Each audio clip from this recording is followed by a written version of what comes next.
তুমি কি জানো প্রতিদিন তুমি একটু একটু করে নিজেকে শেষ করে দিচ্ছ? কোনো আওয়াজ নেই, কোনো রক্ত নেই, তবু তোমার আত্মবিশ্বাস, শক্তি, লক্ষ্য সব চুপচাপ মরে যাচ্ছে। হস্তমৈদন, যা একসময় ছিল সাময়িক আনন্দের উৎস, আজ তা হয়ে উঠেছে তোমার সবচেয়ে বড় শত্রু। এটা শুধু তোমার শরীর নয়, ধ্বংস করছে তোমার মস্তিষ্ক, তোমার ভবিষ্যৎ, এমনকি তোমার স্বপ্ন পর্যন্ত। একটা গবেষণায় দেখা গেছে যারা অতিরিক্ত হস্তমৈদনে আসক্ত তাদের ব্রেনের অ্যাডাক্টিভদের মতোই পরিবর্তন ঘটে। তুমি যদি এটা বিশ্বাস না করো তাহলে ভিডিওটা একবার দেখে নাও। আজকের ভিডিওটা হয়তো তোমার জীবনের টার্নিং পয়েন্ট হয়ে দাঁড়াতে পারে, কারণ তুমি জানতে পারবে তুমি ঠিক কি হারাচ্ছ এবং কিভাবে ফিরে পেতে পারো নিজেকে। তোমার বয়স 16 থেকে 30, এটাই জীবনের সবচেয়ে শক্তিশালী সময়।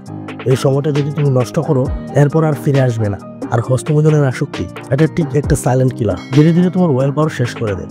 তুমি জানো বেশি হস্তমৈদন করলে শরীরের টেস্টোস্টেরন কমে যায়, যেটা তোমার লক্ষ্য ঠিক রাখার ক্ষমতা, ইচ্ছা শক্তি আর শরীরের শক্তি সবকিছু নষ্ট করে দেয়। তুমি হয়তো বুঝতে পারছো না, কিন্তু এর প্রভাব পড়ছে তোমার পড়াশোনায়, কাজের প্রতি মনোযোগে, সম্পর্কেও, এমনকি নিজেকে নিয়ে ভালো লাগার মুহূর্তটাও দিন দিন কমে যাচ্ছে। এটা তো বলতে ভুলেই গেছি, তুমি যখন নিজেকে বলো এটাই শেষবার, তখন ব্রেনের ডোপামিন তোমাকে ফিসফিস করে বলে, ভাই একটা শেষবারে তো আর সবকিছু শেষ হয়ে যাচ্ছে না। এভাবেই শেষবার আর কখনোই শেষ হয় না। এই আসক্তি থেকে বের হতে হলে তোমাকে একবার হলেও নিজের চোখে চোখ রাখতে হবে, নিজের সাথে সত্যি কথা বলতে হবে। তুমি আসলে কি চাও? মাত্র কয়েক সেকেন্ডের একটা মিথ্যা আনন্দ, নাকি এমন একটা জীবন যেটা নিয়ে তুমি গর্ব করতে পারো? এই মুহূর্তের আরাম কি তোমাকে সত্যিই শান্তি দিচ্ছে, নাকি ভিতরে ভিতরে ধ্বংস করে দিচ্ছে তোমার সাহস, স্বপ্ন আর নিজের উপর ভরসা? যারা সত্যিকারের সফল হয়েছে তাদের একটা অভ্যাস ছিল সবসময়, তারা শিখে গেছে চোখের সামনে যা আনন্দ দেয় সেটাকে না বলতে পারাটাই আসল ক্ষমতা। কারণ তারা জানে সাময়িক আনন্দকে না বলতে পারলেই তবেই ভবিষ্যতে বড় সুখ ধরা দেয়।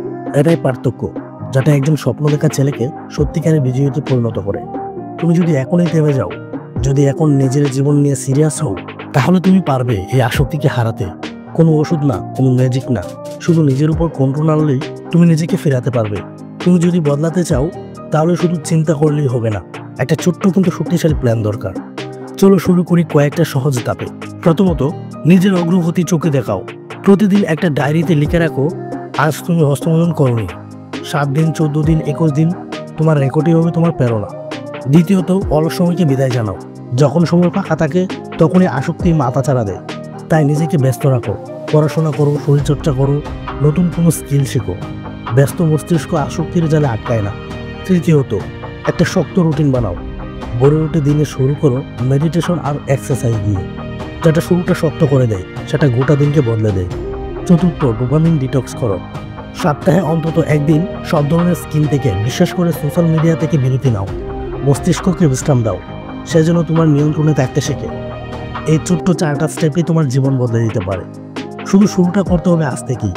এই লড়াইয়ে তুমি একা নও, তোমার মতো হাজার হাজার তরুণ এই আসক্তির মধ্যে দিয়ে গেছে।